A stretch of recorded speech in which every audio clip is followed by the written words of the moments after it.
মন্ত্র দেওয়া কি চারটিখানি কথা? কত বোঝা ঘাড়ে তুলে নিতে হয়, তাদের জন্য কত চিন্তা করতে হয়। তোমরা কি সব বুঝতে পারো? যদি তোমরা সব বুঝতে পারতে, আমার চিন্তার ভার অনেক কমে যেত। ঠাকুর নানানভাবে নানান জনকে খেলাচ্ছেন, তাল সামলাতে হয় আমাকে। যাদের নিজের বলে নিয়েছি তাদের তো আর ফেলতে পারি না। তিনি অর্থাৎ ঠাকুর নিয়েছেন সব বাছা বাছা ছেলে কটি, তা আবার এখানে মন্ত্র টিপে ওখানে মন্ত্র টিপে, আর আমার কাছে ঠেলে দিয়েছে একেবারে সব পিঁপড়ের সার। এবার বাড়িতে অসুখের সময় একদিন মাঝরাতে আমার এমনই খিদে পেল, সরলা টরলা সব ঘুমিয়েছে। আহা, ওরা ওই খেটে খুটে শুয়েছে, ওদের আবার ডাকবো? নিজেই শুয়ে শুয়ে চারিদিকে হাতড়াতে লাগলুম।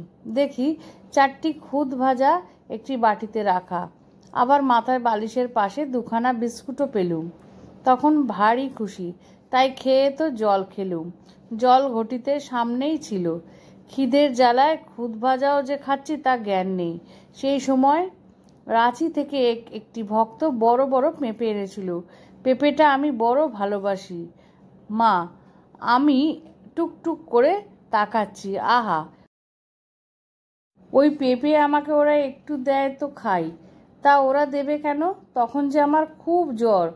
কোয়ালপাড়ায় কি অসুখই করেছিল মা, বেহুশ। এই বিছানাতেই বাজছে পেচ্ছাপো সব।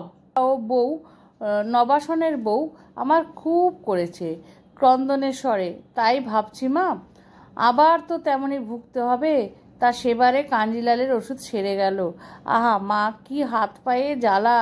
কাঞ্জিলালের ঠান্ডা মোটা পেটাটিতে হাত দিয়ে থাকতুম। শরৎও সেবার গিয়েছে।